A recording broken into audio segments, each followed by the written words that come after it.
estamos en un nuevo encuentro de este ciclo de charlas con investigadores de la Universidad Nacional del Nordeste y en esta oportunidad nos acompaña la doctora arquitecta Laura Inés Alcalá. Es investigadora del CONICET, profesora titular de la Cátedra de Desarrollo Urbano 2 y además también trabaja como investigadora en el Instituto de Investigación y Desarrollo en Vivienda de la Facultad de Arquitectura y Urbanismo de la Universidad Nacional del Nordeste. La doctora Alcalá es experta en desarrollo urbanístico y desarrolló un interesante estudio sobre los paradigmas de urbanización en ciudades asentadas en territorios del agua. La ciudad de Resistencia reúne esa característica, es un territorio asentado sobre agua y la primera pregunta que tendría para ustedes es decirle, la fundación, el emplazamiento de la ciudad de Resistencia, ¿está en el lugar correcto? ¿Eligieron los fundadores el lugar correcto para asentar la ciudad? Bueno, yo creo que hay que remontarnos a fines del siglo XIX, cuando había una necesidad geopolítica de ocupar un territorio que todavía estaba virgen, que los españoles no habían colonizado. También hay que pensar que en ese momento la vía de entrada al territorio eran los ríos y por tanto es como un doble juego allí, que se necesitaba la proximidad del río como medio de comunicación y por otro lado nos enfrentaba a estas condiciones hídricas de riesgo, teniendo en cuenta el natural comportamiento, ¿no?, de los ríos. Creo que desde ese punto de vista geopolítico seguramente fue un buen emplazamiento. También hoy, viendo nuestra situación actual, este binomio que constituyen el Gran Resistencia y el Gran Corriente nos pone en un lugar que yo creo que tiene proyecciones a futuro en la conexión bioceánica de Sudamérica y también en la relación norte-sur. No nos podemos olvidar que formamos parte de la hidrovía Paraguay-Paraná, que es sumamente importante si la supiéramos aprovechar. Ahora bien, este emplazamiento geopolítico, por el otro lado, nos enfrenta a estas situaciones de riesgo permanente, tanto por crecida de los ríos como por las lluvias. Y lo que yo planteaba en ese trabajo al que te referías es que es como que debiéramos cambiar nuestro paradigma de urbanización. Ya tuvimos demasiadas experiencias de cómo, oponiéndonos a los cursos de agua, finalmente terminamos afectándonos a nosotros mismos, ¿no? Usted habla en ese trabajo que hay tiempos de calma y tiempos críticos. Los tiempos críticos, obviamente, pertenecen a aquellos cuando el agua invade a la ciudad. Así es. Creo que en este momento estamos atravesando ese tiempo de calma. Y en estos tiempos de calma, ¿qué hay que hacer? ¿En qué hay que pensar? ¿Qué hay que gestionar? Sí, digamos, cada vez que los ríos estuvieron bajos o en temporadas de sequía, la ciudad aprovechó para avanzar sobre el sistema lacustre, sobre el valle del Río Negro, peligrosamente, ¿no?, avanzando sobre territorios que cuando hay grandes lluvias ofician de reservorio. Luego, en los momentos críticos que yo decía, como las grandes crecidas del Paraná, la ciudad se asusta y así es como se fueron concibiendo los sistemas defensivos. Hoy la ciudad, todo el Gran Resistencia, está defendido el río Paraná y a su vez previamente ya tenía las defensas hacia el Río Negro, ¿no? De manera tal que hoy, si bien estamos defendidos de la creciente periódica del río Paraná, cada vez que llueve nuestras situaciones más críticas porque es necesario bombear el agua de adentro del recinto hacia afuera. También en los momentos de sequía cada vez vamos ocupando más los bordes de las lagunas, como esta. Vamos impermeabilizando el suelo, extendemos pavimentos sin desagües pluviales indispensables y no vamos tomando conciencia que estos espacios tienen que actuar como espacios de reservorio para cuando la ciudad se ve sometida a estas grandes lluvias, como pasó en enero de este año, el 2019. Claro. Bueno, elegimos este lugar para la entrevista porque es un lugar emblemático de la ciudad. Y en este momento está en discusión este espacio, sí. A ver, ¿por qué está en discusión? Esta es la Laguna Francia, una laguna muy importante que antiguamente se conectaba con la Laguna Los Teros y sucesivamente con otros paleocauces hasta llegar al Río Negro. Luego la ciudad fue cercenando estos encuentros naturales, por ejemplo con el desarrollo de la Avenida Italia, la urbanización alrededor de la laguna, pero hasta hoy este espacio se mantuvo como un parque que tiene la virtud de ser un parque inundable, de manera que cuando llueve esto puede llenarse de agua y estamos evitando que el resto de la ciudad se inunde. Esta cuenca, la de la Laguna Francia y Los Teros, tiene una superficie de aporte de 96 hectáreas. El tema es que es cierto, acá hay propiedades privadas, en algún momento el suelo se repartía de otra forma, y entonces hay como una competencia entre este interés público colectivo y el interés privado. Para graficar bien lo que terminó de decir, 96 hectáreas de la ciudad drenan hasta de alguna manera, De alguna manera, sí. Y esta laguna, ya les digo, se conecta con otra que se llama Los Teros, y en la Laguna de Los Teros está el sistema de bombeo que saca el agua de adentro del recinto del Río Negro. Bueno, ahora en este barrio, que como ustedes ven tiene un perfil de 1 o 2 plantas, se está por construir allí un edificio de planta baja y 6 pisos. No solo cambia la armonía del barrio, sino que va a ser un gran impacto porque todo ese sector, cuando llueve mucho, es parte de este espacio de reservorio de la ciudad.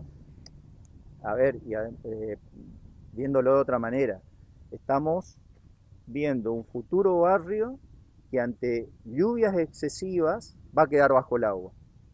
Sí, yo no sé si va a quedar bajo agua, pero sí va a impactar de manera grave, digamos, ¿no? Y no es que va a ser un barrio, sino es un edificio de hasta 7 plantas. Y bueno, imaginémonos, creo que mirando, no sé si las cámaras pueden registrar, se nota la diferencia de nivel. Todo esto se entiende que el espacio es el espacio natural de la laguna. Por eso yo en ese trabajo hablaba de la necesidad de cambiar el paradigma, o sea, empezar a diseñar y desarrollar la ciudad atendiendo la lógica del territorio. Yo sé que es muy difícil, pero creo que con estas defensas de los espacios naturales alrededor de la laguna podríamos tener una ciudad mucho menos vulnerable y a su vez una ciudad más bella. Usted en una parte de su trabajo también hace mención a la visión que tienen el ciudadano común o incluso las autoridades de ver el terreno de la ciudad como si estuviéramos en si fuera todo un plano, como una donde hoja no en se blanco. percibe como una hoja en blanco, donde no se perciben las cuencas naturales, los declives del suelo, y se construye sin tener en cuenta eso en territorios inundables. Sí, así es. Lo que pasa es que nuestro territorio en general tiene tan leves desniveles, es tan plano que nos cuesta darnos cuenta. ¿Eh? Pero hoy ya existen tantos medios, imágenes satelitales, y tenemos tanta historia urbana ya, sabemos perfectamente qué áreas se inundan, cuáles son las necesidades, que yo creo que hoy es imperdonable seguir urbanizando de este modo, porque ya hemos aprendido. Claro. Pero además genera un impacto ambiental. Totalmente, ¿Cuál es el caso del Río Negro? El impacto ambiental Bueno, por ejemplo, primero, al separar el río de las lagunas, de su sistema lacustre, se impidió que el agua de las lagunas drene naturalmente hacia el río, que las aguas se renueven cada vez que llueve. Entonces, las 30 lagunas que hoy quedan en el Gran Resistencia están contaminadas, porque son aguas estancas, ¿eh? No pueden renovarse. Y el mismo Río Negro, al haberse separado del Paraná por el sistema de defensa y el dique regulador, ustedes habrán visto, también cada vez fluye menos, el agua está totalmente contaminada. Es como que estamos teniendo un río agonizante que recorre toda la ciudad. El Río Negro no solo está controlado en su salida del río Paraná, sino hay otro dique que se llama Laguna Blanca, donde se impide que si hay crecidas en el interior provincial, ese agua llegue al Gran Resistencia. Por tanto, es un río totalmente regulado, sí, controlado, pero el impacto ambiental es enorme.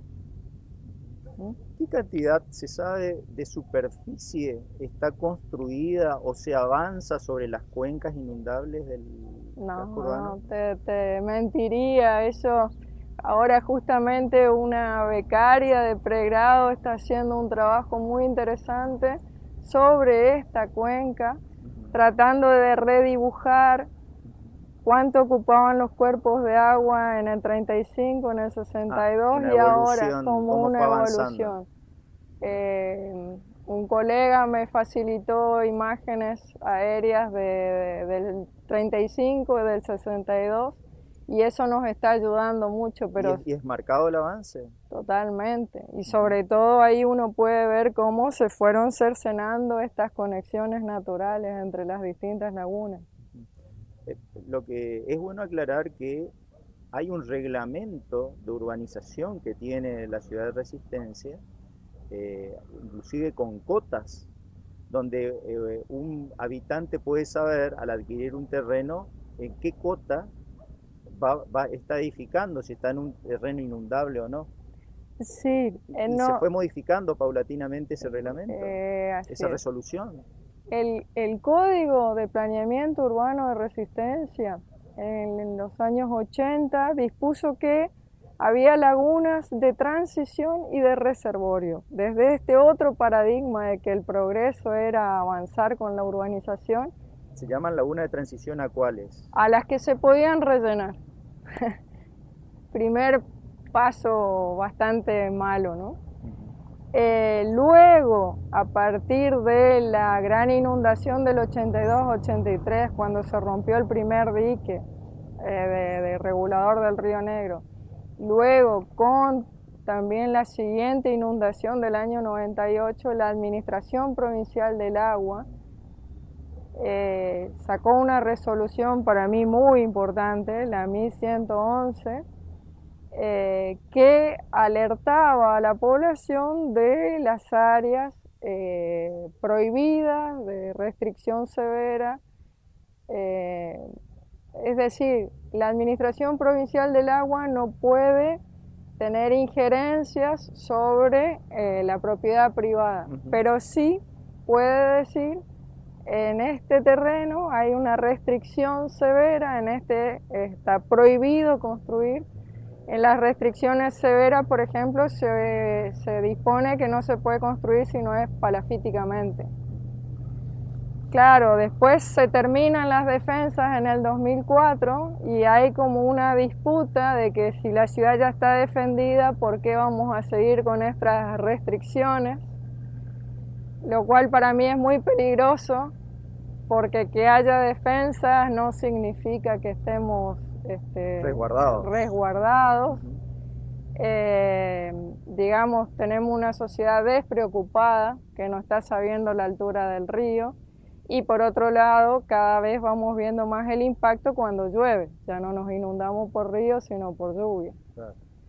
En el año 2014 o 2016, no, 2014, la misma administración del agua hizo una nueva resolución definiendo las áreas de riesgo por lluvia, de inundación por lluvia. Y en el 2017 una nueva resolución de riesgo por inundación por ríos, que ahí yo tengo mis dudas, mis críticas, porque creo que se está dando demasiada importancia a este sistema defensivo y nos estamos olvidando de regular en función de las cotas, que creo yo que es lo único que nos puede mantener a salvo. ¿Qué se tendría, entonces, creo que ahí un poco está la respuesta, ¿qué se tendría que hacer mirando al futuro para ir mejorando u ordenando aún más el desarrollo urbanístico del área metropolitana, sobre todo de Resistencia? Hay un profesor español del que yo aprendí muchísimo, que él decía que en la mirada atenta a un territorio está su propia alternativa de desarrollo, su propia solución. Y yo creo que es esto, es leer el territorio natural. ¿Qué es lo que nos está pidiendo? ¿Qué es lo que nos está diciendo la naturaleza? Y a partir de allí regular el desarrollo. Como olvidarnos de que esto es un territorio en blanco. Aunque que sea plano no significa que podemos hacer cualquier cosa. Con el paradigma de desarrollo que existía antes y que todavía es el paradigma de muchos, las áreas bajas, los charcos de agua, iban en contra del progreso. Digamos, la ciudad en su desarrollo iba a evitar que sigamos teniendo estos espacios de agua. De un tiempo a esta parte... ¿Ese era un paradigma viejo entonces? ¿De qué estamos hablando de viejo? Y hay una anécdota de cuando Perón visitó el Chaco, que después a sus colegas les dijo que se sentía muy avergonzado de todos los charcos y que había visto acá en Resistencia, que él iba a hacer todo lo posible por traer el desarrollo. O sea, desde tapar los espejos de agua. Claro, digamos, una ciudad llena de agua por todos lados, ¿no? No es que esté mal, era su idea de desarrollo y no porque sea Perón, la idea de muchos. El tema es que eso ya se demostró en demasiadas ciudades, no solo en la nuestra. Que no, incluso el agua es una fuente de riqueza ambiental, paisajística. Hoy está esta otra mirada de que conservemos los espacios del agua, porque realmente es mucho más lindo vivir allí. Hay como una vuelta a la vida de la naturaleza. El problema ahora es que hay una fuerte presión inmobiliaria para aprovecharse de estos espacios, del contacto con el agua. Durante mucho tiempo la ciudad creció dando la espalda. Vivir junto a una laguna era la parte de atrás. Fíjense que hay muchos terrenos que tienen el muro hacia la laguna. El muro perimetral. Es la espalda. Hay viviendas que dan la espalda al Río Negro, por ejemplo. Cuando hoy se busca el contacto con el agua. De hecho, ahora este desarrollo acá es una demostración de que se busca esta proximidad al agua. Entonces, eh, es encontrar el equilibrio entre este tipo de aprovechamientos. Hoy tenemos que ser conscientes de que la ciudad necesita colectivamente estos espacios y que son espacios que nos afectan a todos. Y para defender eso, el ciudadano tiene que conocer todo esto y por otro lado las autoridades que regulan estos avances tienen que tomar conciencia, ¿no? Y yo creo que es necesaria una fuerte decisión política, Y educativa.